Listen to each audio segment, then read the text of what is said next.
पुरंदरे साहेबांचा मी थोडक्यात परिचय करून देतो.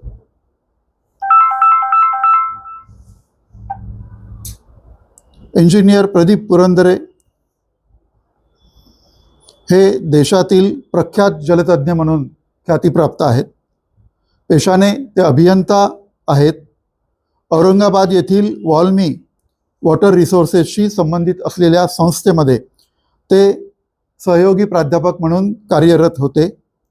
महाराष्ट्राच्या पाणी प्रश्नावर अत्यंत ज्वलंत व उपयुक्त लेख त्यांनी वेळोवेळी लिहिले आहेत. ऑल इंडिया किसान सभेच्या मागच्या 2 वर्षापूर्वी गडचिरोली भागात पूर आले. त्यांचा अभ्यास करण्यासाठी डॉक्टर श्रीनिवास खांदेवाले यांच्या अध्यक्षतेखाली एक समिती नेमली होती. त्यात इंजिनियर पुरंदरे हे जलतज्ञ म्हणून महत्त्वाचे सदस्य होते. यावर्षी मराठवाड्यात जे पूर आलेत त्यांचा अभ्यास करण्यासाठी मेधाताई पाटकर यांच्या अध्यक्षतेत एक अभ्यास गट नेमला होता. त्याचेही ते सदस्य होते. महाराष्ट्र सरकारला त्यांनी जलनियोजनासंबंधी अनेक उपयुक्त सूचना केल्यात, परंतु सरकारने त्यांना अद्यापही प्रतिसाद दिला नाही, म्हणजे पाहिजे तसा.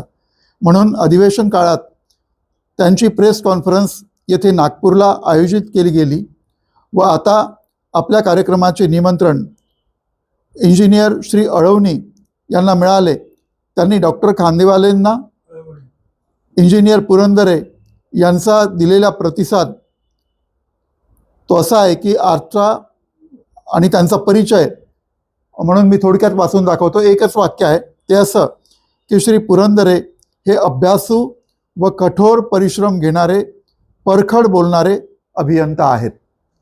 आता अभियंता असे तर कधी मिळणं अशक्य आहे जवळपास, पण ते आपल्याला मिळाले ही फार मोठी गोष्ट झाली आपल्यासाठी.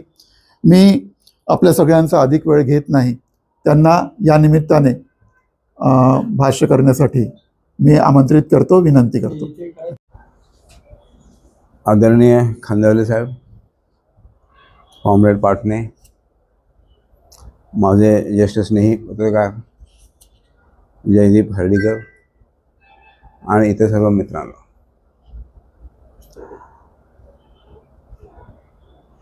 इथे NAPMने स्थापन केलेल्या कमिटीचा एक मेंबर म्हणून आव्हान सादर करण्यासाठी आम्ही इथे आलो होतो. तर मी परवा साहेबांना सांगितलं की आम्ही येणार आहोत. त्यांनी खूप उत्साहाने हा आजचा कार्यक्रम आयोजित केला. तर एका दिवसात सगळं आयोजित केलेलं त्यांनी, त्याबद्दल त्यांचे मी मनपूर्वक आभार मानतो. त्यांच्या अपेक्षांना उतरता येईल की नाही हे अवघड आहे, कारण त्यांचं ज्ञान, त्यांचा अनुभव, लिखाण आणि समाजाशी जोडून घेणं हे खूप महत्त्वाचं आहे. मी विचार करत होतो की काय बोलावं. त्यांनी मला टॉपिक घेतला वॉटर अँड इरिगेशन. मी नुकतंच देवेंद्र फडणवीसांना नुकतंच म्हणजे तरी ऑगस्ट 2024 एक खुलं पत्र लिहिलं होतं, ओपन लेटर. ते ओपन लेटर कोणी छापलं नाही, फक्त लोकसत्ताने खुलं पत्र हा उल्लेख बाजूला केला आणि तो लेख मात्र छापला. त्या लेखाला अजून काही उत्तर आहे. ही तिसरी वेळ आहे की जे प्रश्न उपस्थित केले त्याला ते उत्तर देत नाहीत. लोकसत्तामध्ये 2दा झालं. जलयुक्त शिवारवरून त्याने खूप क्लेम केले होते. ते क्लेम कसे केले, त्याचा आधार काय, मागच्या वेळी तुम्ही असं म्हणणार होता, असे पत्र लिहिले, त्याचा कुठलाही खुलासा आला नाही. तर त्यांना मुद्दामून पत्र लिहिलं होतं, कारण 2014 पूर्वी सिंचन घोटाळा बाहेर काढण्याच्या निमित्तानं त्यांच्याबरोबर 4-5 बैठका झाल्या. त्यात मला ते अभ्यासू वाटले. राजकीय मतं वेगळी आणि माणूस म्हणून चांगला, पण नंतर एक अनुभव येत गेले आणि आता परिस्थिती इतकी हे झाली की खुलं पत्र लिहिण्याची वेळ आहे. मी त्यांना असं विनंती केली की आपण राज्याचे व्यापक हित असतो या सगळ्या मुद्द्यांचा गांभीर्याने विचार करावा. गेले अनेक दिवस, अनेक वर्ष मी माझ्या पुस्तकांमधून पाण्याशपथ 1, पाण्याशपथ 2, सिंचन बंदी ह्या रेखावून भाजपवरती कठोर टीका करत आलेलो आहे. पण त्याला कोणीही उत्तर देत नाही, तात्विक मुद्द्यांना उत्तर देत नाही. तर या पार्श्वभूमीवर मी त्यांना जे मुद्दे उपस्थित केले होते ते एक एक सांगतो. आपण हे फार फॉर्मली घेऊ नका, चर्चा करायचं तर केव्हाही थांबवायचं. महाराष्ट्राचं देशातलं स्थान काय आहे इथून सुरुवात केली होती. नीती आयोगाने विकसित केलेला कॉम्पोजिट वॉटर मॅनेजमेंट इंडेक्स 2 हा एक मोठा इंडिकेटर आहे. तर त्याच्यात महाराष्ट्राची कामगिरी मध्यम ठरवली आहे, मीडियम स्वरूपात. 2015-16ला देशात 4थ्या स्थानावर महाराष्ट्र होता. 2016-17 साली 5व्या आणि 2017-18 साली 8व्या स्थानावर. तर ही घसरण झालेली आहे. हे का झालेली आहे ह्याचा तुम्ही विचार करा. नंतर UNDP या संस्थांच्या मदतीने नीती आयोगानेच विकसित केलेला अजून एक इंडेक्स आहे, sustainable development goals India index. त्याच्यामध्ये महाराष्ट्राला फ्रंट रनर ठरवून 73 गुण आहे. ते देशात 13व्या नंबरवरती महाराष्ट्र आहे. ते हळूहळू घसरण होत चाललेली आहे.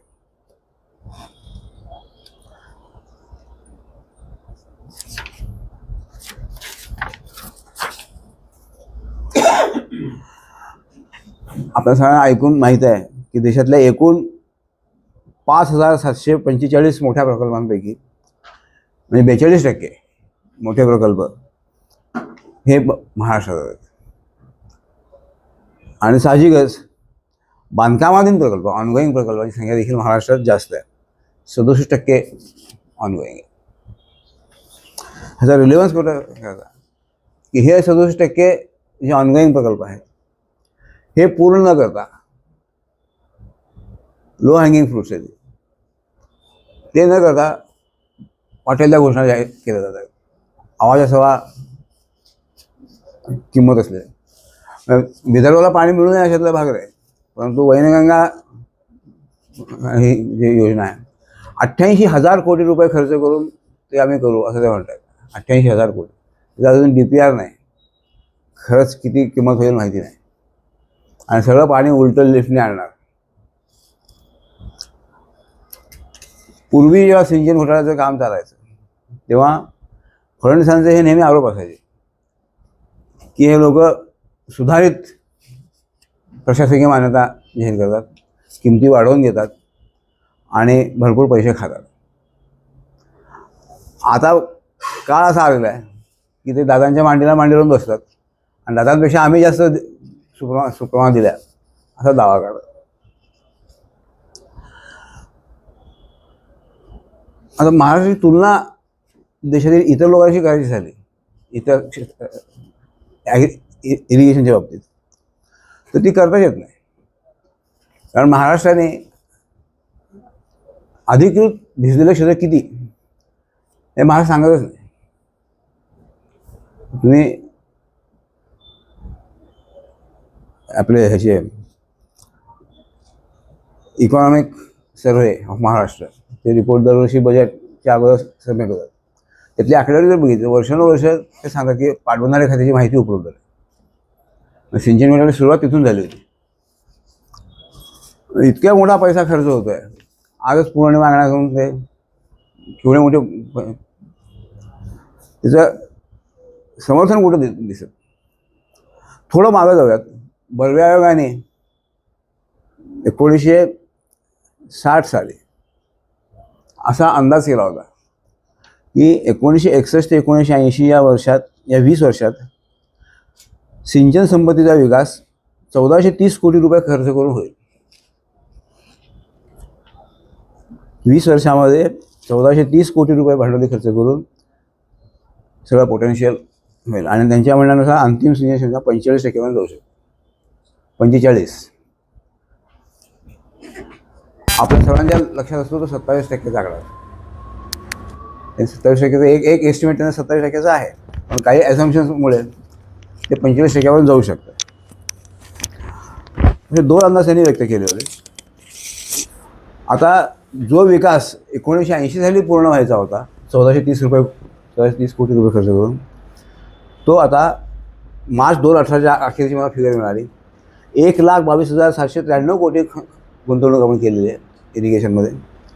आणि उर्वरित किंमत बांधकाम आहे ते पूर्ण होण्यासाठी ती 83,664 कोटी. हे 2018च्या किमती आहेत. त्या रिव्हाईज केलं तर काय फरक पडेल तुम्ही जाणू शकता. प्रकल्प रखडतात, विलंब होतो, लवकर पूर्ण होत नाहीत. सिंचन घोटाळ्याची माहिती सिंचन समितीचं त्यांचं चौकशी करण्यासाठी SIT स्थापन झाली होती चितळे साहेबांच्या अध्यक्षतेखाली. तर त्यात त्यांनी उदाहरण दिलं आहे, एक नाही अनेक आहेत. त्यातला एक पॅरा तुम्हाला वाचून दाखवतो. सिंचन घोटाळ्याची चौकशी करण्यासाठी नेमलेल्या चितळे समितीच्या अहवालात खालील धक्कादायक माहिती दिलेली आहे. खंड 1 पृष्ठ अमुक. प्रकल्पास प्रशासकीय मान्यता मिळाली तथापि प्रथम अनुदान विलंबाने प्राप्त झाले असे 68 प्रकल्प एकूण 100 पैकी. उपरोक्त प्रकारे विलंबाचा कालावधी 2 वर्षापासून 26 वर्षापर्यंत दिसून येतो. मान्यता दिली, पैसे देत नाहीत, असं 26 वर्षापर्यंत. प्रकल्पास प्रथमतः अनुदान उपलब्ध झाल्यानंतरही काही प्रकल्पांच्या प्रत्यक्ष धरणाचे काम सुरू होण्यास विलंब झाल्याचे निदर्शनास 62 प्रकल्पांमध्ये असा विलंब झाल्याचं आढळून येतं. विलंबाचा कालावधी हा 2 वर्षापासून 19 वर्षापर्यंत व्हेरी. किती किमती वाढतील त्या, किती.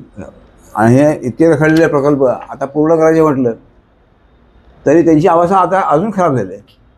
कारण जे वापरत नाही ते तुम्ही वापरत असलेलं मेंटेन करत नाही, वापरत असलेलं कोण मेंटेन करणार. त्यामुळे ही फिगर अजून खूप वाढणे शक्य आहे. आपल्याकडं वापराकरता आताच्या अंदाजानुसार 1,39,083 दलगमी पाणी दलगमी दशलक्ष घनमीटर, मिलियन मीटर क्यूब. पण आपला आज नीतीचा एकूण साठा, प्रकल्पीय साठा, सगळ्या धरणं भरलेले आहेत असं गृहीत धरलं तर किती पाणी हा का, तो 51,800 दलगमी आहे. म्हणजे फक्त 45% आहे.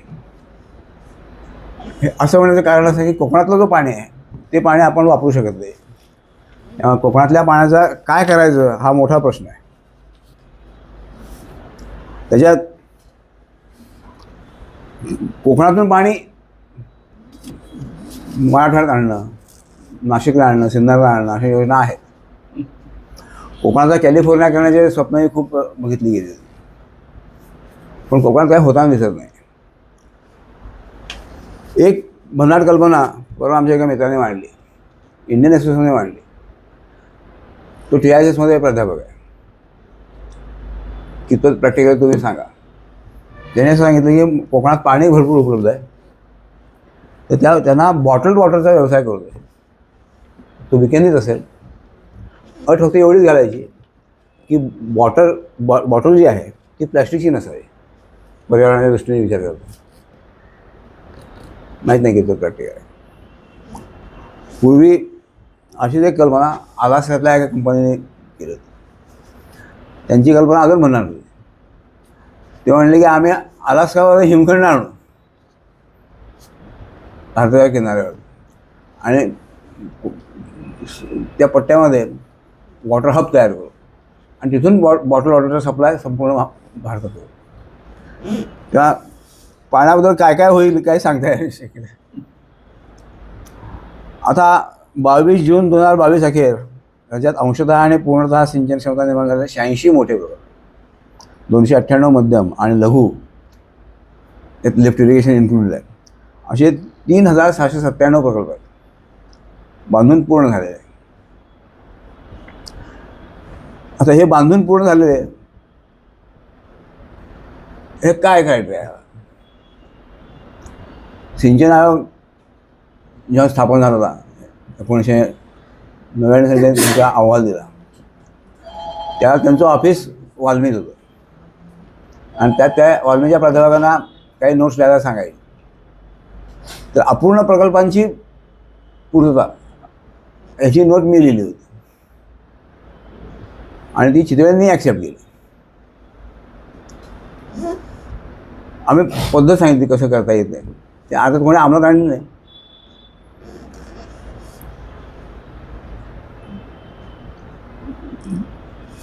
आणि त्या व्याख्या करताना त्यात आम्ही असं म्हटलं होतं की फक्त धरण बांधलं, फक्त कालवे बांधले म्हणजे धरण प्रकल्प पूर्ण झाला असं नाही. धरण, कालवे आणि प्रकल्प हे अर्थ वेगळे आहेत. प्रकल्प म्हणजे सगळं पूर्ण झालं पाहिजे. तुम्ही जे ऑब्जेक्टिव्ह ठरवलेले आहेत तेवढं क्षेत्र भिजलं पाहिजे, तुमच्या कॅनलमध्ये तेवढं पाणी जायला पाहिजे, तर तो पूर्ण प्रकल्प. मला भीती अशी वाटते की गेल्या 40 वर्षामध्ये मी असा एकही प्रकल्प बघितला नाही की जिथे परिस्थिती चांगली आहे. कालव्यातून पाणी व्यवस्थित वाहत आहे, पूर्ण क्षमतेनं वाहत आहे, ठरलेल्या वेळेत इरिगेशन पूर्ण होत आहे, ठरलेला एरिया भिजतो आहे, असं एकाही ठिकाणी बघायला मिळत. सिंचन क्षमता त्याच्या एक मुद्दा आहे. गेल्या 10 वर्षात 2012-13 ते 22-23 या कालावधीत म्हणजे भाजपच्या कालावधीत स्थितीदर्शक अहवाल इरिगेशन स्टेटस रिपोर्टनुसार प्रकल्प उपयोग साठ्यात काहीही भर पडलेलं नाही. हे नवीन प्रकल्प पूर्ण झालेलं फ्लॅट आहे सगळं. आणि धरणं 64% भरली, 64% धरणं. कारण प्लॅनिंग करताना खालच्या धरणाच्या वर कमांडमध्ये कॅचमेंटमध्ये दुसरं धरण बांधायचं. राजकारणापोटी इकडचा एक प्रकल्प सुरू करायचा, तिकडचा एक प्रकल्प सुरू करायचा, दोघांना लक्षात ठेवायचं. धरणं भरत नाहीत. किंवा जलयुक्त शिवारसारख्या योजना काढल्या, प्रचंड मोठ्या प्रमाणात ते पाणी अडलं तिथे, डायव्हर्ट झालं, जे पाणी खाली गेलं असतं तो भाग आहे. मागेल त्याला शेततळं, हे तो भयानक प्रकार आहे. लक्षावधी टँक झालेले आहेत. लोक त्या मूळ कन्सेप्टपेक्षा वेगळ्या भूगर्भातलं पाणी उचलून फार्म पॉईंटमध्ये घालतात. फार्म पॉईंटचं इव्हॅपोरेशन प्रचंड मोठ्या प्रमाणात होतं आणि त्याला प्लॅस्टिक लायनिंग असतात, त्यामुळे पाणी झिरपत नाही. म्हणजे नवीन पाणीदारी निर्माण झालेली आहे, खाजगीकरण झालेलं आहे आणि याला कुठेही हिशोबात कुठे धरलं जातं. पाण्याचा हिशोब मांडून तुम्ही सगळं सांगितलं पाहिजे ना. मला अशी भीती वाटते. तसं खरं असेल तर काही आनंदाची गोष्ट आहे की सर्व प्रकारचा सिंचनाचा विचार केला आणि त्याचा हिशोब मांडला वॉटर अव्हेलेबिलिटी सर्वात. तर आज तेवढं चित्र जे वाईट दाखवतात तेवढं चित्र वाईट नाही आहे. इरिगेशन होतं आहे, त्यातला काही भाग अनअकाउंटेड आहे, काही भाग भ्रष्टाचाराचा भाग आहे. आणि नुसतं रडत बसायचं, होतच नाही, जमतच नाही, पाणीच जात नाही, मेंटेनन्सला पैसे कमी पडतात. मेंटेनन्सचे पैसे वाढले की यांचे सगळे बाकी धंदे सुरू होतात. प्रत्येक काव्यावरती त्या भागातल्या राजकीय पुढाऱ्याचं वर्चस्व असतं आणि तो सांगेल त्याप्रमाणे खर्च होत असतो. त्याचे कार्य करताना पोचण्यासाठी हे सगळं करतात, मेंटेनन्सचं सगळं. ज्याला आम्ही त्याची ATMच म्हणतो. मेंटेनन्स म्हणजे ATM, पाहिजे तेव्हा पैसे काढा. आणि मेंटेनन्स खरंच केलं की नाही कोणाला माहीत. सिंचन क्षमता सिंचन आयोगाने 85 लक्ष हेक्टर अशी गृहीत धरलेली आहे. सिंचन आयोग चितळ्यांच्या अध्यक्षात. इतर आयोगांपेक्षाही खूप मोठी हनुमान झेप आहे. पण ते कधी होईल, त्यांनी ॲझ्युम केलेली जे क्रॉपिंग पॅटर्न आहे त्याप्रमाणे पाणी दिलं, तशी पिकं घेतली तर ते अंमलात येईल. त्यांनी कॉम्बिनेशन केलं आहे, flow irrigation, pipe irrigation, lift irrigation आणि ड्रीप वगैरे. आणि त्या आधारे त्यांनी अंदाज बांधला. त्यांचे 30 जून 2022 अखेर त्या इरिगेशन स्टेटस रिपोर्टप्रमाणे 55.6 लक्ष हेक्टर क्षमता निर्माण झाली आहे, कॅपॅसिटी क्रिएटेड. आणि त्या स्थानिक जल प्रकल्पांची 19 लक्ष. अशी एकूण निर्मित क्षमता 76 लक्ष हेक्टर आहे, म्हणजे अंतिमच्या 89%. आणि हे त्याला यश म्हणतात. आता ह्याच्यात खचाखोचा काय आहे, सिंचनाचे 42 लक्ष हेक्टर सांगताना त्यात कालव्याचे किती आणि विहिरीचे किती हे सांगत नाही. कंजंक्टिव्ह होतो, त्यामुळे तो आकडा खूप वेगळा दिसतो. आणि आता काय झालं आहे, राजकारणापोटी कमांडमधल्या विहिरी ज्या आहेत त्या विहिरींना 50% पाणीपट्टी असायची, कमांडमध्ये आहेत म्हणून ती 50% आकारणी बंद केली. त्यामुळे ते पाणी फुकट झालं.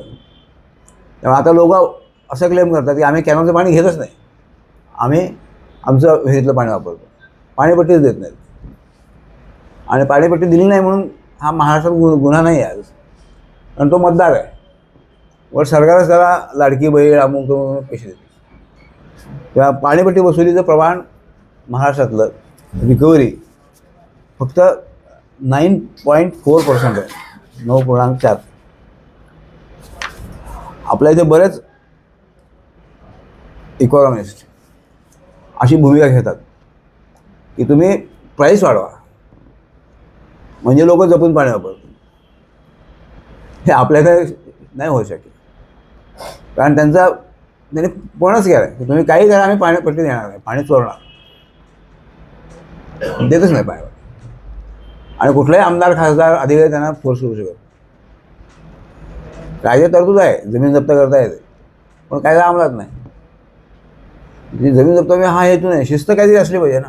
जो तुमचा खर्च होतो तेवढा तरी त्यांना बाहेर पडला पाहिजे, त्याच होत नाही.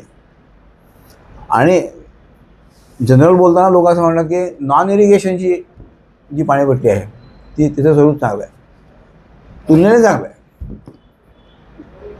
फ्लो इरिगेशनची रिकव्हरी 9.4% आणि ह्याची 30% पण 30% आहे, 100% नाही आहे. तेव्हा त्याच्या जीवावर ते चाललं. ह्या सगळ्यात महत्त्वाची गोष्ट म्हणजे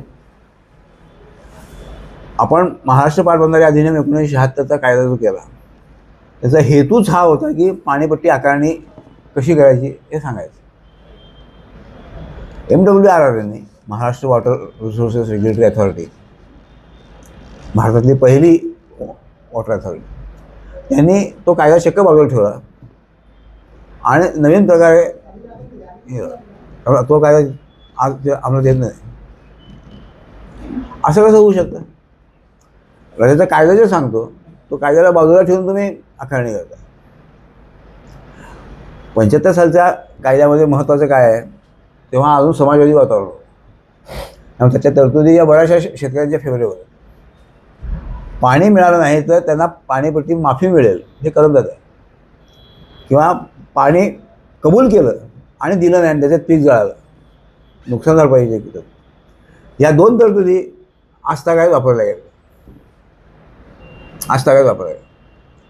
आणि अशा तरतुदी अंमलात येऊ नयेत म्हणून त्या नियमच करत नाही.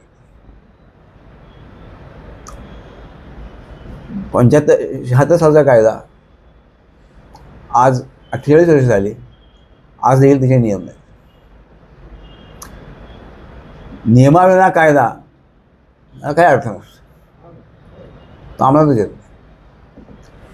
मी 2089 पासून हा मुद्दा मांडतोय. माझ्या पहिल्या पुस्तकात सिंचन नोंदणीमध्ये हा मुद्दा मांडला होता. अण्णा शिंदे, माजी केंद्रीय कृषी मंत्री, त्यांनी त्याला प्रस्तावना लिहिली आणि त्यात त्यांनी हा मुद्दा उचलून धरला की कायदे करणं पण नियम न तयार करणं हा विधानसभेचा अपमान आहे आणि पर्यायी लोकांचा अपमान आहे. काही फरक पडत नाही लोकांना. असेल 1999 साली चितळे आयोग आला, त्यात हा सगळा मुद्दा मांडला गेला. मी माझी सगळी भूमिका त्यांच्यासमोर मांडली. मला त्यांनी सांगितलं की तुम्ही अमुक एका प्रकल्पाचा अभ्यास करा आणि पाणीपट्टीचं चित्र काय सांगा, ते करून दाखवलं.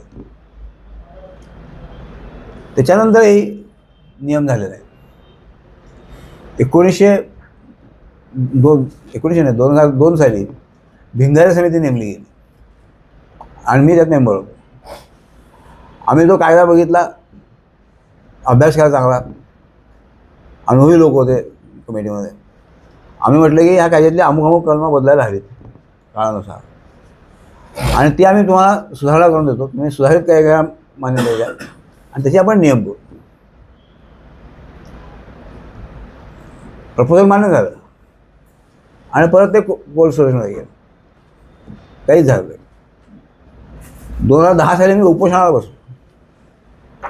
उपोषण कशासाठी? 76च्या कायद्याचे नियम करा. आई दादा मुंबईला बोलवून घेतलं 2 दिवसानंतर, बैठक झाली. अजून एक समितीने, आणि त्या समितीला सगळ्या कायद्यांची एका सांगितलं. एका कायद्याचं करता करता मारा सगळ्या कायद्यांची पुरंदरेने करत. 2011 साली राजीनामा दिला. एक गोष्ट लक्षात घ्या, आपण कायदे जे केलेले आहेत ते का केलेले आहेत? कारण घटनात्मक तरतूद तशी आहे. संविधानामध्ये पाणी हा राज्याचा विषय आहे, स्टेट सब्जेक्ट आहे. त्यामुळे आपण MWR act, MMISF act, Maharashtra irrigation पाठवणारे ॲक्ट हे राज्याने केलं. म्हणजे तुमचं जी कायद्याची प्रक्रिया आहे ही घटनात्मक प्रोसेसमध्ये आहे, आणि त्याचे तुम्ही नियम करत नाही आहे. 50-50 वर्ष तरी नियम करत नाही आहे, PIL झाले तरी नियम करत नाही आहे.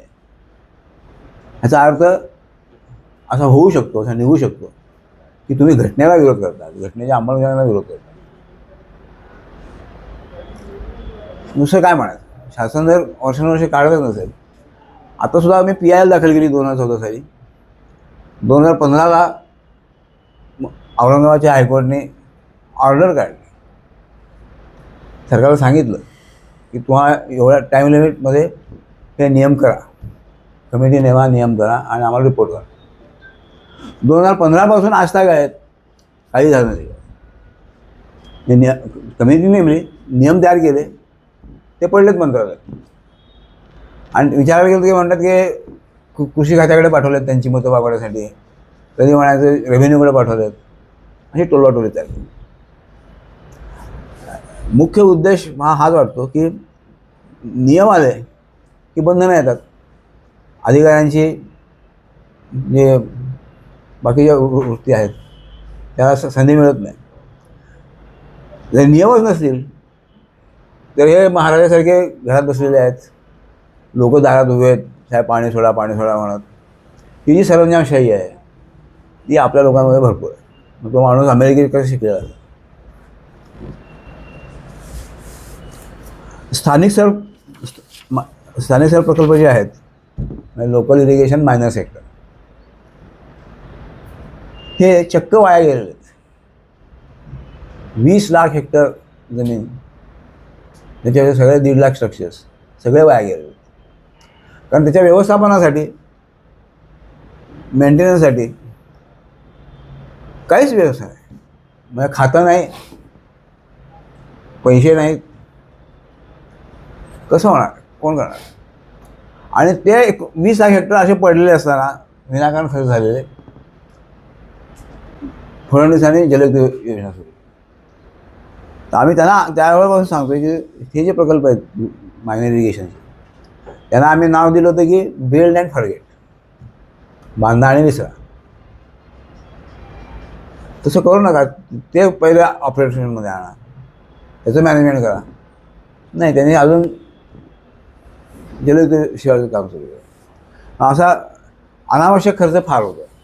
आमचं स्पष्ट असं मत आहे की गरजच नव्हती जलयुक्त शिवार आणण्याची, कारण ते काम अगोदर करायला पाहिजे होतं. इरिगेशन डिपार्टमेंट जललेखा अहवाल प्रसिद्ध करतं, वॉटर ऑडिट. ऐकायला छान वाटतं. रिपोर्टही छान ग्लॉसी असतात, कॉम्प्युटरच्या आधारे खूप छान ग्राफ काढलेले असतात, रंगीबेरंगी आकडे असतात. आणि तशात कोण बघतंय? त्यांचा मुख्य अझम्पशन असं आहे की हा अहवाल कोणीही वाचणार नाही. दुर्दैवाने वाचतो आणि दरवर्षी त्या अहवालावरती लेख लिहितो. तर त्यांनी 2011 साली मी जे रिपोर्ट तयार केला आणि मी त्याला अजून राजीनामा द्यायचा होता. त्यामुळे हे काय चूक आहे तुम्ही सांगा, माझ्या म्हणण्यामध्ये काय चूक आहे? तुमचा लेख, तुमचा रिपोर्ट आणि हा त्याच्यावरचे आक्षेप 2011 पासून 2016 त्यांनी ते बंदच करून टाकलं. आणि आता बहुतेक पुरंदरी गेले असं गृहीत धरून त्याने स्वतःला सुरू केलं. मला आनंद वाटला, आवडलं, चांगलं आहे, सुरुवात झाली, चांगली प्रथा आहे. बघितलं तर त्याच्यात काही सुधारणा नाही. जे 2011 साली ज्याला आक्षेप घेतले तसंच. म्हणजे पाण्याचा हिशोब तुम्ही देताय, किती पाणी वाया गेलं, किती पाणी चोरीला गेलं हे द्यायला नको. पाणी चोरीचा उल्लेखच नाही. आपल्याला 50% पाणी चोरीला जातं. त्या पाणी 50% पाणी जे चोरलं जातं त्याच्यावर क्षेत्रही येत नाही. शाताच्या काही डिटेल प्रोसिजर आहे, पंचनामा करता येतो, पंचनाम्याचं क्षेत्र दाखवता येतं, त्याची पाणीपट्टी तिप्पट लावावी लागते, काही करत नाही. आणि त्यामुळे लोकांना सवय काय झाली तर की रुटीन मार्गाने जायचं झालं, कायदेशीर मार्गाने जायचं झालं तर वेळ लागतो, प्रोसिजर खूप असते. त्यापेक्षा पाटकऱ्याला पटवलं, 500 रुपये दिले की तो पाणी आणून देतो घरपोच. वॉटर ॲट विल असं सिच्युएशन आहे. आपण एका फॉर्मल स्ट्रक्चरवरनं बघत असतो की हा कायदा आहे, ही त्यांची स्टँडर्ड ऑपरेटिंग प्रोसिजर आहे, असं होत असेल. असं काही नाहीच आहे, काहीच नाही आहे. स्टाफ नाही आहे. एवढं एवढं क्षेत्र मोजणार कोण? माणसंच नाही आहेत, पोस्ट रिकामे आहेत. आणि जे भरलेले असतात ते तिथल्या पुढाऱ्यांची मेंदे असतात, पुढाऱ्यांची माणसं असतात. त्यांना मुद्दाम बदली करून तिथं आणलेलं असतं. तो त्याच्या भावकीतला असतो, त्या जातीतला असतो, तो उपकृत त्या करून ठेवलेला असतो. तो काही याच्यावर तो बंड करतो. त्या पाणीपट्टी वसूल होत नाही, मुळात आकारणीच होत नाही. तुम्ही करप्शन करायचं म्हटलं तर आकारणीच होत नाही. पीक नियमन या सगळ्याचा परिणाम क्रॉप रेग्युलेशनवरती होतो.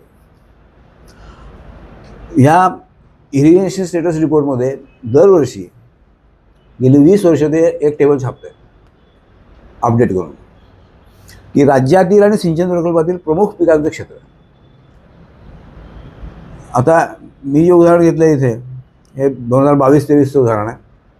राज्यातील एकूण क्षेत्र ऊसाचं 1488,000 हेक्टर आणि सिंचन प्रकल्पातील एकूण क्षेत्र 744. म्हणजे राज्यात जेवढा ऊस उभा आहे त्याच्या 50% ऊस कमांडमध्ये आहे. 50% ऊस. काही ठिकाणी अतिरेक झाला आहे, त्याच्यापेक्षा जास्त. ऑन ॲव्हरेज असं मानलं जातं आणि सरकार ते कबूल करतं की ऑन ॲव्हरेज धरणातलं पाणी 60% हे ऊसात जातं. आता इथे झालं म्हणजे शेतकऱ्यांच्या पाण्याने त्यांचं पाणी लुबाडून तुम्ही मोटर चालवणार, असं काय आहे. कापसाला पाणी मिळत नाही, इतर पिकांना पाणी मिळतं. त्यांना पाणी मिळालं तरी प्रॉडक्टिव्ह वाढेल की नाही? नाही. तुमच्या विदर्भातला जो आत्महत्येचं क्षेत्र आहे, सुइसाईड बेल्ट म्हणतात, तिथल्या शेतकऱ्यांना जर ही पिकं मिळाली, इतर पिकांना पाणी मिळालं, परिस्थितीत फार मोठा फरक पडेल. पण ते होत नाही. आणि हे अभिमानाने सांगतात ते की एवढं मोठं शुगर केलं असल्यामुळे आमचं प्रोडक्शन वाढतं, प्रॉडक्टिव्हिटी चांगली आहे, आम्ही राज्याच्या प्रगतीत भर घालतो. आता गंमत बघा तुम्ही, 76चा कायदा नाही आहे, पण कागदपत्रावर काहीतरी नियम तर दिसले पाहिजेत ना. म्हणून ते नियम बॉम्बे कॅनॉल रूल्स 1934 वापरतात. बॉम्बे कॅनॉल रूल्स कशातनं निर्माण झाला? बॉम्बे इरिगेशन ॲक्ट 1879 तयार झाला, त्याचे नियम आहेत ते. आणि आज आपण 21व्या शतकामध्ये 76 सालचा कायदा आणि त्याशी पूर्णतः विसंगत असलेले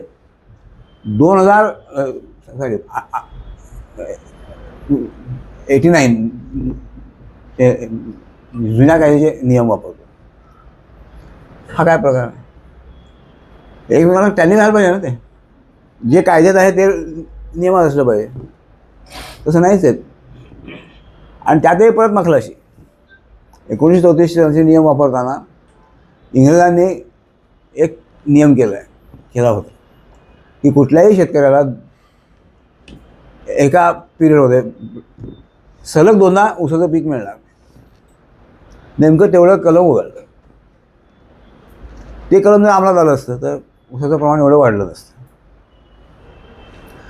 या जाता दुसरा एक मुद्दा सांगायला पाहिजे. इंजिनियर्स नेहमी मोक्षगुंडम विश्वेश्वरय्यांची खूप तारीफ करण्यासारखाच माणूस आहे तो. त्याची कामगिरी खूप मोठी आहे. पण त्यांच्या हातून दुसरी एक गोष्ट घडली. 1935 साली ब्रिटिश सरकारने एक कमिटी नेमली होती. हे जे आपले मोठे प्रकल्प आहेत नाशिकच्या भागात, तिथे पाणी उपलब्ध होतं पण लोक वापरायचे नाहीत. कारण इरिगेटेड ॲग्रिकल्चरची सवय नव्हती, प्रशिक्षण नव्हतं, पैसा नव्हता. ते पाणी घेत नाहीत म्हणून समिती स्थापन केली आणि मोक्षगुंडम विश्वेश्वरय्यांनी असं सजेस्ट केलं होतं त्यांच्या कमिटीने की इथे उसाला परवानगी द्या, ब्लॉक सिस्टीम तिथे आणा, लोकांनी शेती घेऊन कारखाना एकत्रित द्या, कन्सॉलिडेट करून द्या. महाराष्ट्राला ऊस बागा आणि साखर करणीचे जे पछाडलेलं आहे त्याची सुरुवात तिथे. ऊसाची पाणीपट्टी आणि महसूल यांचा काही पत्ताच लागत नाही. राज्यातील ऊसाचं एकूण क्षेत्र 15 लाख हेक्टर. सिंचन प्रकल्पांच्या आवश्यकता ऊसाचं क्षेत्र 7.6. असं जर काढलं तर सिंचन पाणीपट्टीची एकूण वसुली व्हायला पाहिजे 49 कोटी फक्त ऊसासाठी. आणि यांनी संपूर्ण राज्याची केलेली आकडेवारी, सर्व पिकांची, सर्व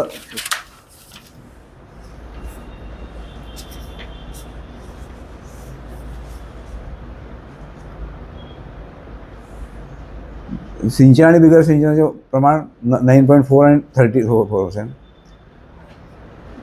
4,000 कोटी रुपये थकबाकी आहे त्यावेळेला होती. आणि एकूण थकबाकी दोघांची एकत्र केली तर ती अजून जास्त होती. प्रत्येक ठिकाणी काहीतरी खुबी असते. हे आकारणीची टेबल देताना ते चालू आकारणीचे फिगर सांगतो, मागील थकबाकीचा विचार करत नाही. त्यामुळे ते खूप कमी वाटते. मागील थकबाकीचा विचार केला तर ते फार वाढतं.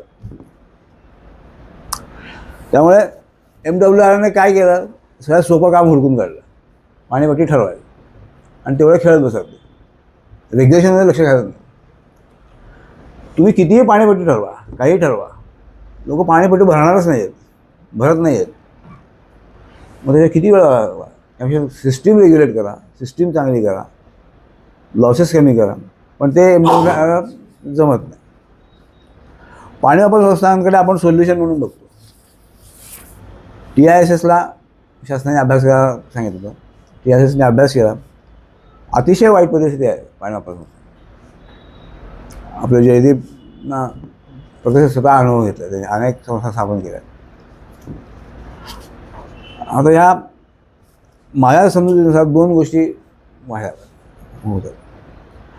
इंग्रजांनी त्यांच्या स्वार्थासाठी, त्यांच्या हितासाठी जी इंजिनिअरिंग प्रणाली आपल्या गळ्यात घातली,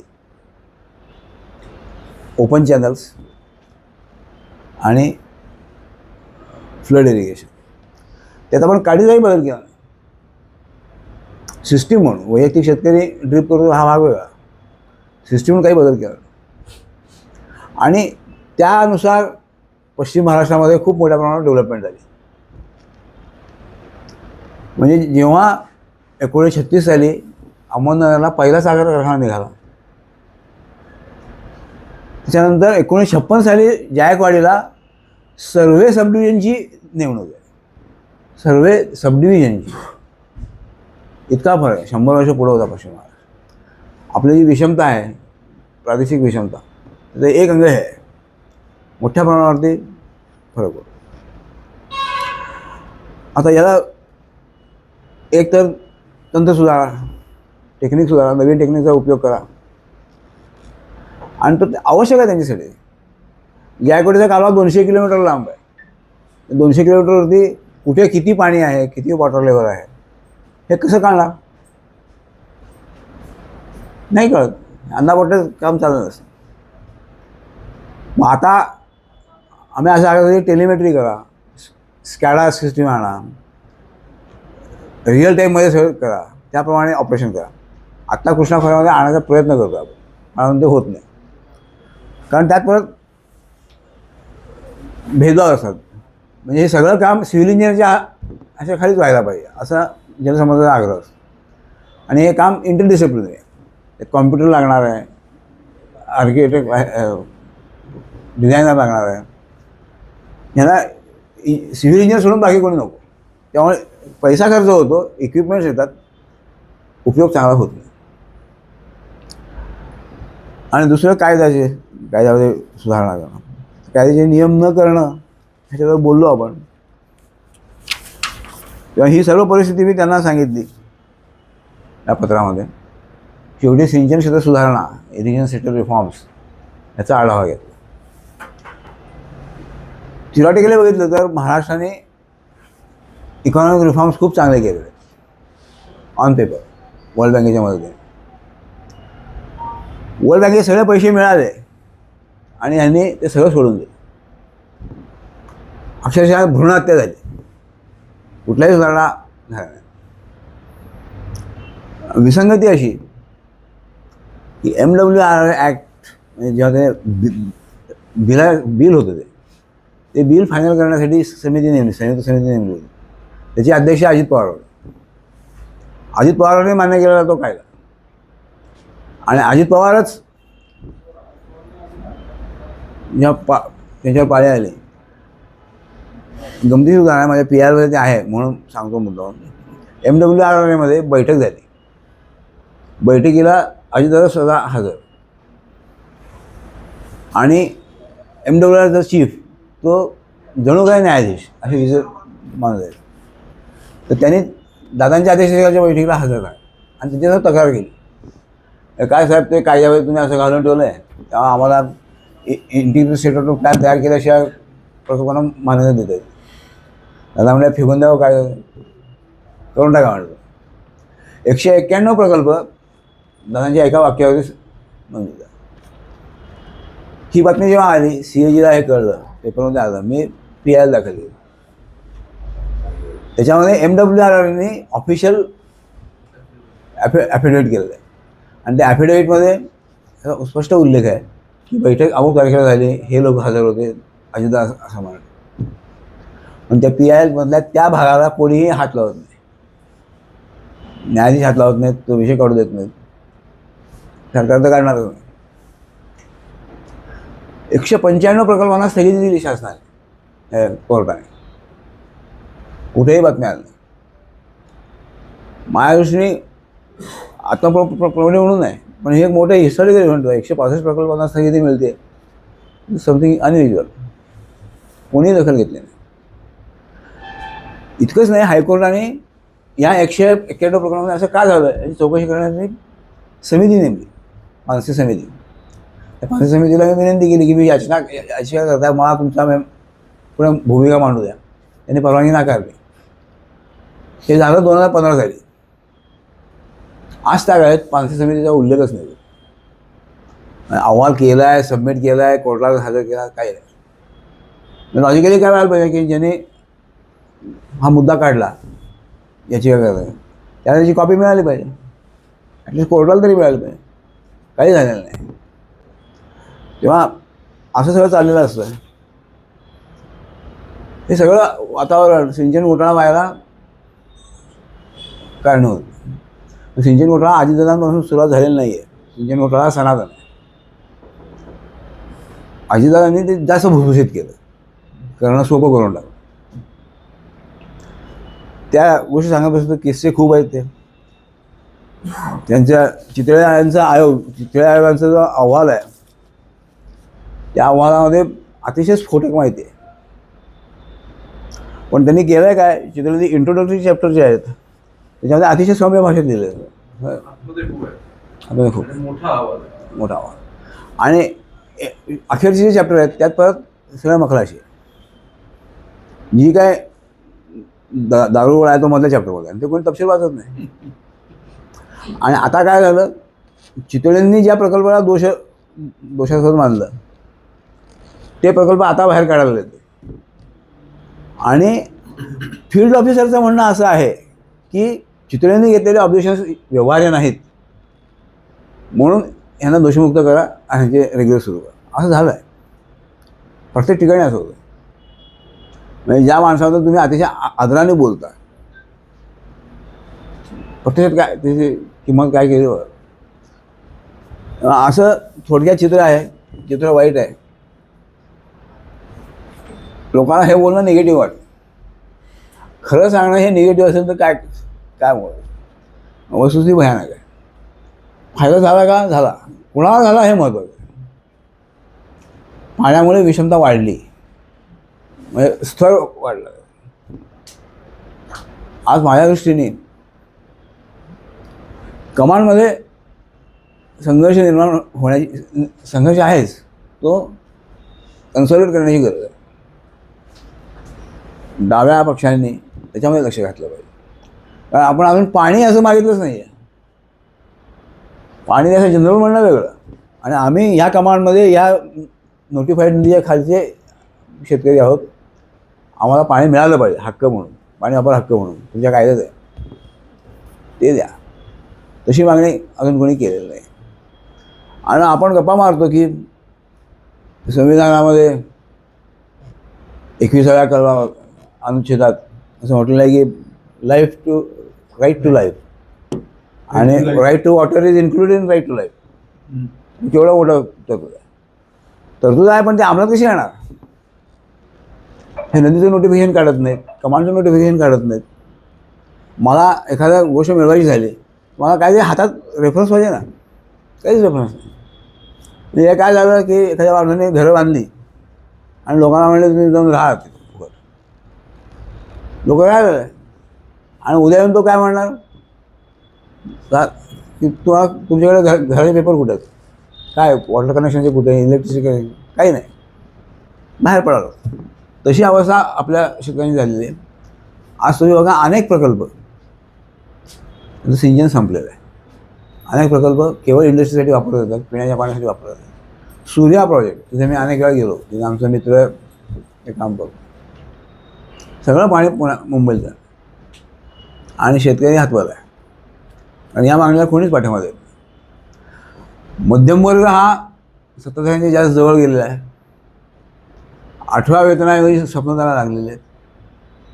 तुमचा जो मध्यमवर्ग की जो प्रबोधन महत्त्व मानायचा तो राहिलेला नाही आहे. त्याच्यामुळे सत्ताधारी जमीनदार असतील, इंडस्ट्रियलिस्ट असतील आणि हा नवीन क्लास हे मिळून त्यांच्या हातात सगळं पाणी गेलं. सगळं पाणी शहरं खेचून घेत आहेत. ग्रामीण भागातलं पाणी पुणे, मुंबई, ठाणे ह्या भागात येतं. मायग्रेशन त्यामुळे व्हायला तिथे सगळं ओस पडलं आहे. तिथे सामाजिक प्रश्न वाढले. बीडमधल्या गोष्टी घडल्या त्याला याची होती. आता हे सर्व सांगणं अवघडून गेलं आहे. कारण याला विरोध करणाऱ्या लोकांमध्ये दोन भाग आहेत. एक भाग असा का पर्यावरणवादी, त्यांना मोठ्या प्रकल्पांना विरोध आहे. त्यांचं म्हणणं आहे की मोठ्या प्रकल्पांना बघायच नाही. आमचं म्हणणं आहे की तुम्ही मोठ्या प्रकल्प ह्या पुढं मोठ्या प्रकल्प नको आहे, बरोबर आहे.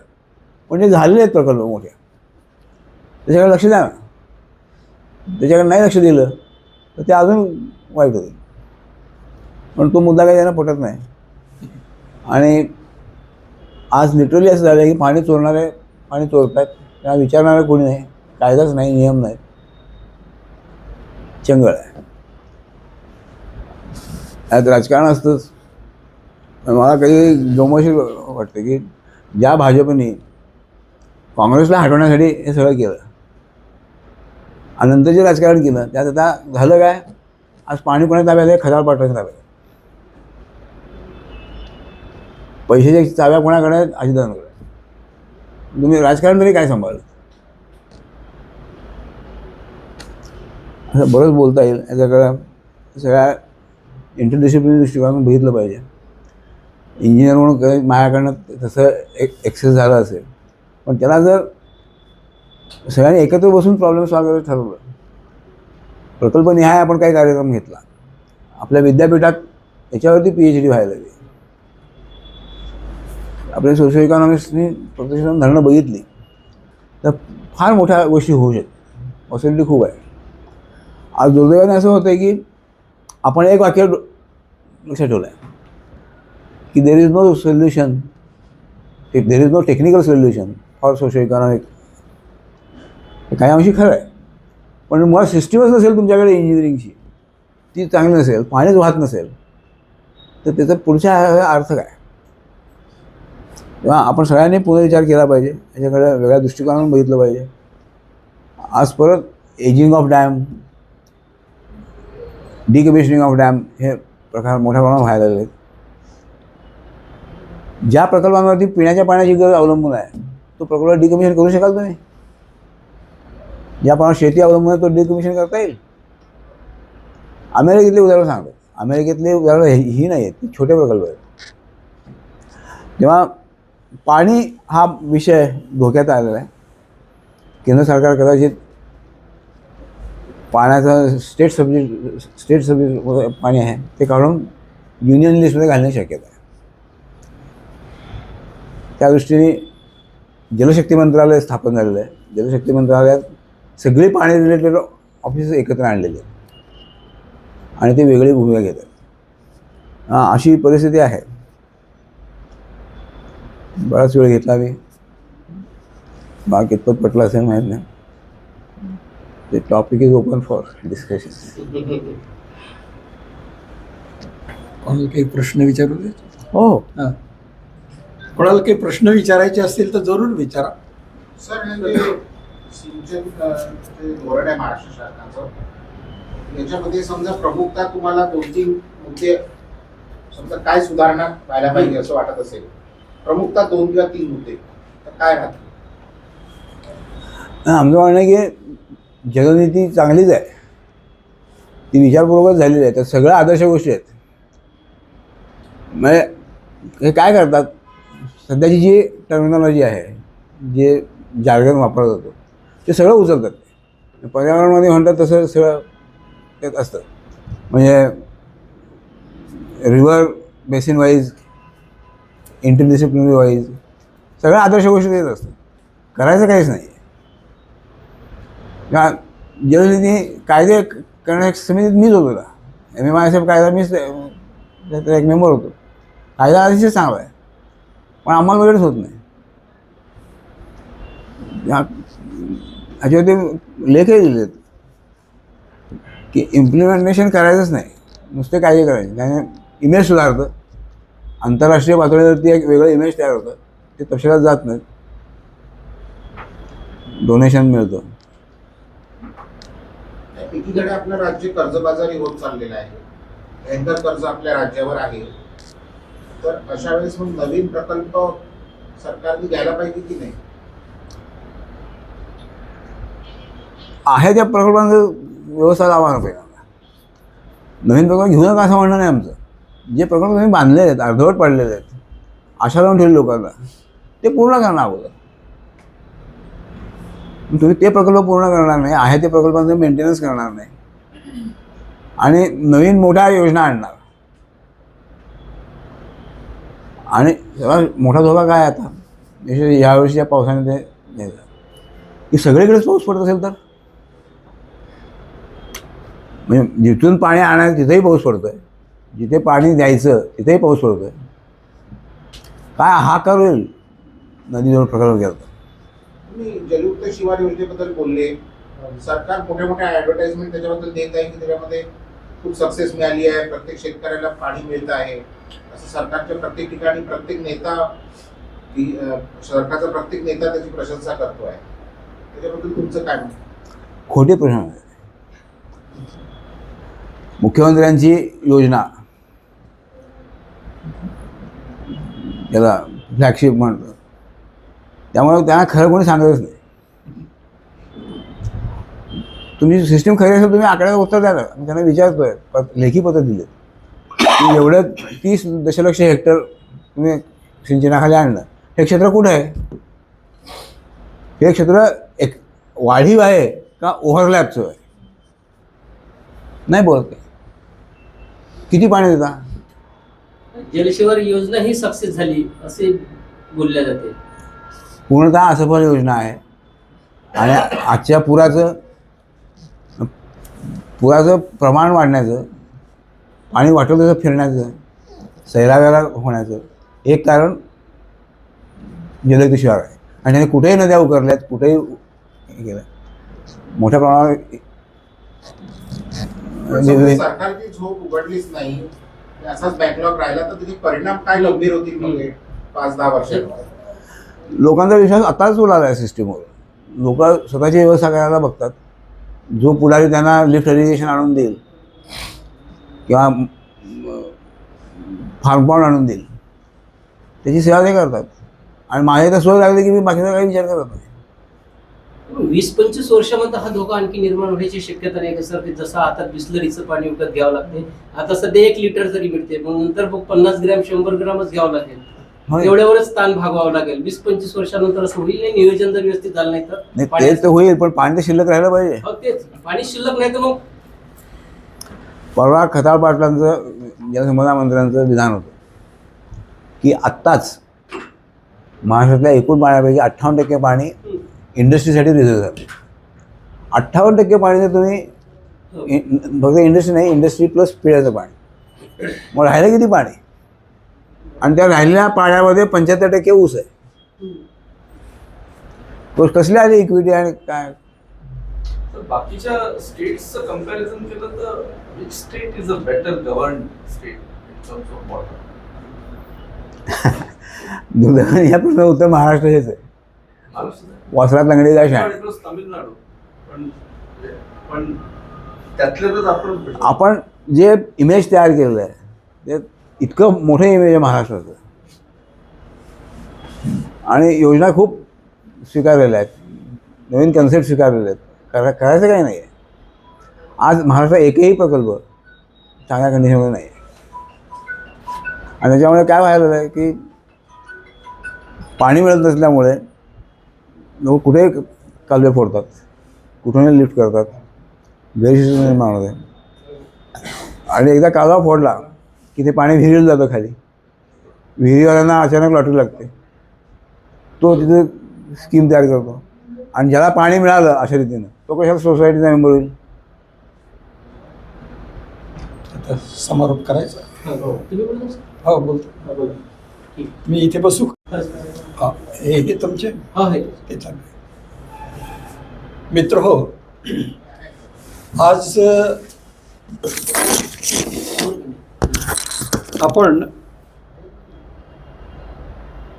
प्रसिद्ध जल अभ्यासक आमचे मित्र प्रदीप पुरंदरे यांचं विश्लेषण ऐकलं. दुपारपर्यंत मी त्यांना जलतज्ञ म्हणत होतो. आता त्यांचं भाषण ऐकल्यानंतर मला दुसरं विशेषण सुचलं की ते जलयोद्धा आहेत. आणि सगळ्या जनतेच्या दृष्टिकोनातून सरकारने काय करावं याच्याविषयी त्यांचा जो सततचा पाठपुरावा चालू आहे तो वाखाणण्यासारखा आहे. आणि त्यांनी हे मुद्दे वारंवार जरी मांडले तरी दुपारी आमचं असं बोलणं झालं की आपण इतक्या वेळेला हे मुद्दे मांडतो त्याचा काहीच परिणाम होत नाही. म्हणजे ज्याला आपण जिवंत सजीव अशी कायदे प्रणाली, सजीव अशी प्रशासन प्रणाली, सजीव अशी राजकीय प्रणाली असेल तर त्याच्यामध्ये ते सगळं सामावलं जाईल. पण त्यांचा अभिप्राय असा की बा हे होत नाही आहे. मग मी त्यांना म्हटलं बा तुमचं आणि आमचं काम एकच आहे की जे कळतं ते लोकांना सांगून टाकायचं. पुढे काय होतं आणि काय होत नाही याच्यावर आपलं नियंत्रण नाही. परंतु आपल्या सगळ्यांच्या लक्षात आलं असेल की हर्डीकरांनी तो मुद्दा आताच 5 मिनिटापूर्वीच तो उचलला, किंवा महाराष्ट्र सरकार हे वेल गव्हर्न्ड असं म्हटलं जातं की अति उत्तम प्रशासनाचं आहे. तर मग हे प्रश्न कसे? तर त्याच्यावर त्यांचं उत्तरही खूप चांगलं होतं की ही एक प्रतिमा निर्माण झाली आहे की महाराष्ट्र इज बेटर गव्हर्न्ड, वेल गव्हर्न्ड. त्याच्या आतमध्ये कोणी जातच नाही. आणि ते पाणी प्रश्नाच्या निमित्ताने जेव्हा ते त्याच्यात शिरले तेव्हा दिसायला लागतं की हे पाण्याचं काय चाललं आहे.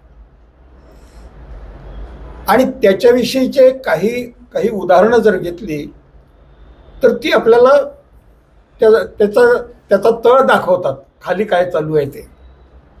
मी एक छोटेच 2-3 उदाहरणं मांडतो. आमच्या एका अर्थशास्त्राच्या प्राध्यापिकेने सातारा जिल्ह्यातल्या असं मांडलं की एका किल्ल्यावर शिखराजवळ जमीन आहे आणि तिथे लोक कसतात. त्यांनी पाण्यासाठी अर्ज केला किंवा आम्हाला MSEBने ते पंप लावून वर पाणी द्यावं. MSEB म्हणाले की इतक्या उंच आम्ही पाणी देऊ शकत नाही, आम्हाला तो खर्च परवडत नाही पाणी उचलायचा. त्यावर राजकीय लोकांचा अभिप्राय काय की तुम्ही सरकार आहात, तुम्ही दिलं पाहिजे. म्हणजे कॉस्टचा काही विचार नाही. नंबर 2, जेव्हा पश्चिम महाराष्ट्रामध्ये पाण्याची पातळी इरिगेशनमुळे खोल जायला लागली त्यावेळेला वीज वितरणांनी असं सांगितलं शेतकऱ्यांना की आम्ही 400 फुटाच्या पेक्षा खालचं पाणी ओढू शकणार नाही, आम्हाला ते परवडत नाही. ते गेले शेतकरी मुख्यमंत्र्यांकडे. आता मी नाव सांगण्याची काही गरज नाही, ते सगळं सारखंच आहे. ते एक्स काय आणि वाय काय. त्या मुख्यमंत्र्यांनी वितरणवाल्यांना बोलावलं. तुम्ही कोण होता शेतकऱ्यांना पाणी नाकारणारे? तुमचा खर्च वाढत असेल तर तुम्ही आमच्याकडे या, आम्ही सरकार आहोत, तुम्ही नाही आहे सरकार. त्यामुळे तुम्ही जे असेल त्या खर्चाने तुम्ही शेतकऱ्यांना पाणी दिलंच पाहिजे. हे दुसरं उदाहरण आहे. तिसरं उदाहरण, जेव्हा त्या पाण्याची किंमत जी काही असते ती वसूल करायची शेतकऱ्यांच्याकडून, तर शेतकरी काही देईनात. म्हणजे पाणी वापरलं गेलं, त्याचा नफा त्याच्यातून सगळा मिळाला, पण ते पैसे भरायला तयार नाहीत. मग वितरणवाले गेले मुख्यमंत्र्यांच्याकडे किंवा आम्ही यांचं पाणी बंद करू आता. ते म्हणाल ते पैसे देतील किंवा न देतील, तुम्हाला पाणी चालूच ठेवलं पाहिजे. आणि याला जर आपण जलव्यवस्थापनाच्या दृष्टिकोनातून पाहिलं तर ती व्यवस्था आहे का? आणि मग जसं पुरंदरेंनी म्हटलं की ब्रिटिशांनी एक रेग्युलेशन त्यांच्या काळापुरतंच केलं त्यांनी. आपण जर नवीन काळामध्ये आलो, आपल्या नवीन गरजा निर्माण झाल्या, तर आपण आपल्याप्रमाणे रेग्युलेशन करावं, नियंत्रण करावं. पण ते तसं होत नाही असा त्यांचा अभिप्राय आहे. आणि तो आपल्याला सगळ्यांना माहीत आहे, आपण वाचतो, चर्चा करतो. पण इतक्या सखोल जाऊन, इतक्या सटीकतेने विचार करून आणि त्याच्याकडे शास्त्रीय दृष्टिकोनातून पाहणं हे पुरंदरेंचं वैशिष्ट्य आहे, जे आपण आज नोंदवलं. मध्यंतरी एक कार्यक्रम झाला नागपूरला. म्हणजे त्यांनी जे म्हटलं की उपलब्ध पाण्यापैकी काहीतरी 70% पाणी उसाला जातं. तर नागपूरला एक कार्यक्रम झाला आणि त्या कार्यक्रमामध्ये पश्चिम महाराष्ट्रातले एक तज्ज्ञ ऊसाचे पाण्याचे आले. त्या भाषणाला काय असेल ते मला अध्यक्ष व्हा म्हटलं, तर ते मी अध्यक्ष होतो. त्यांनी असं सांगितलं की तुम्ही विदर्भाचे शेतकरी, आता मी प्रत्यक्ष शब्द ते वापरत नाही, तुम्हाला काहीच कळत नाही.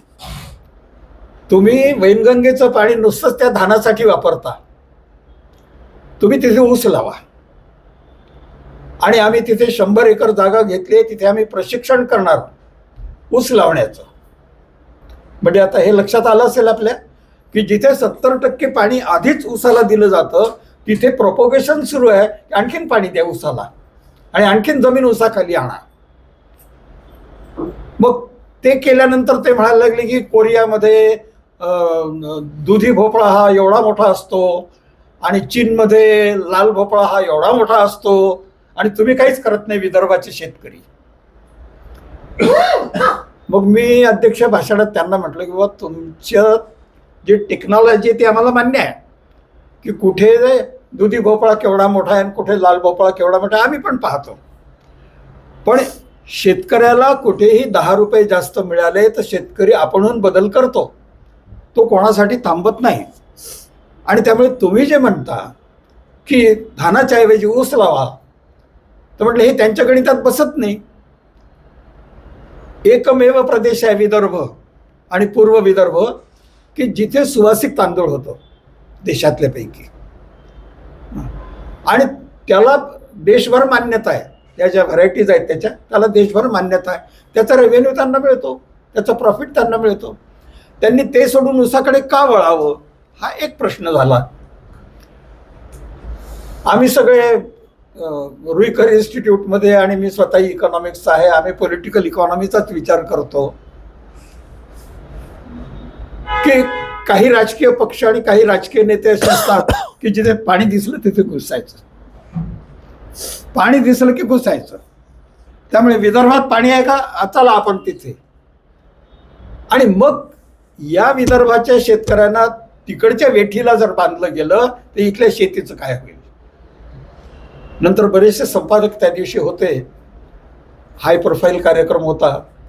मग तेच म्हणाले की बा यांना काय वाटतं म्हणे बाहेरून आल्यावर सांगायला की तुम्ही असं करा तुम्ही तसं करा, आमच्या शेतकऱ्याला कळत नाही का. तर हे जे चालू आहे की पाण्याचं राजकारण, पाण्याचं अर्थकारण आणि पाण्याच्या अर्थकारणातून डॉमिनेशन, एक फार मोठं विचित्र चित्र आहे ते. आणि याच्या जोडीला पश्चिम महाराष्ट्राचं त्यांनी फार छान माहिती आपल्याला समोर दिली आहे की नियमच नाहीत. आणि नियम नाहीत तर मग जो ज्याला मिळेल ते घेतो.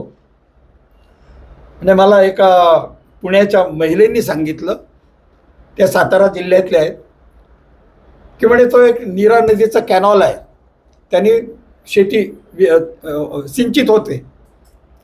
एक सरकार आलं की तो इकडे कॅनॉल काढला जातो, इकडचा बंद केला जातो. आणि विरोधी पार्टीचं सरकार आलं की हा बंद केला जातो आणि इकडचं सुरू केलं जातं. त्यामुळे आमचं जे दारिद्र्य आहे म्हणे ते याचं आहे की पॉलिटिकल डॉमिनेशन. आणि त्यामुळे आपण जेव्हा संपूर्ण देशाचा विचार करतो, महाराष्ट्र राज्याचा करतो, त्यातल्या प्रदेशांचा करतो, तर त्याचं जनहिताचं रेग्युलेशन होणं हे किती महत्त्वाचं आहे. की त्यांनी सांगितलं की ते जलयुक्त शिवार काय, तुम्ही जलसेवा म्हटलं काय ते, आणि बाकीचं सगळं त्यांनी त्यांच्या शब्दात म्हटलं. मी त्यांच्याकडे शब्द त्यांच्यावर लावू इच्छित नाही, पण त्यांनी म्हटलं की खोटं आहे ते. मग हे असं किती दिवस चालायचं की लोकांना आपलं जीवन जगायचं आहे, लोकांना आपलं जीवन समृद्ध करायचं आहे, आणि त्याच्यामध्ये राजकीय व्यवस्था ही जर अशा तऱ्हेने वागत असेल तर त्या लोकांचं काय होईल. आणि मग मी शेवटचा फक्त एक मुद्दा मांडतो, महत्वाचा आहे. गोंड राजांनी ओरिसा, छत्तीसगड आणि पार्ट ऑफ विदर्भ इथे तलाव निर्माण केले आणि त्या तलावाचं पाणी धानाला मिळतं.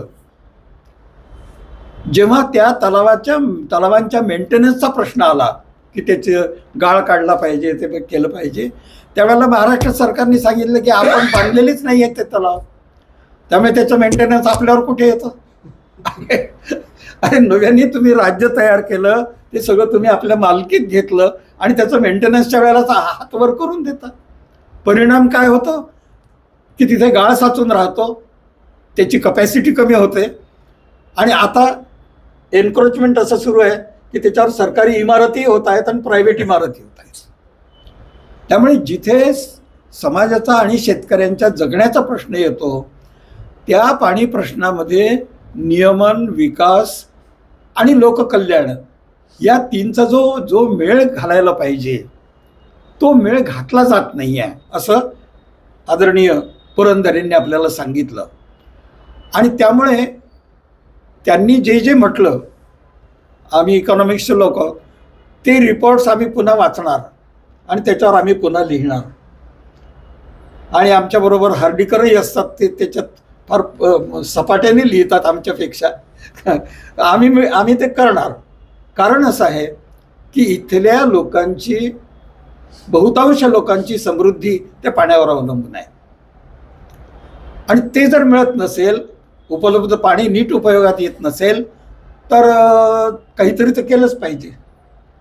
आणि त्यामुळे आपण जो संघर्ष करत आहात त्याचं आम्ही तोंड भरून कौतुक करतो. आम्ही तुमच्या बरोबर आहोत हे आम्ही तुम्हाला शब्द देतो.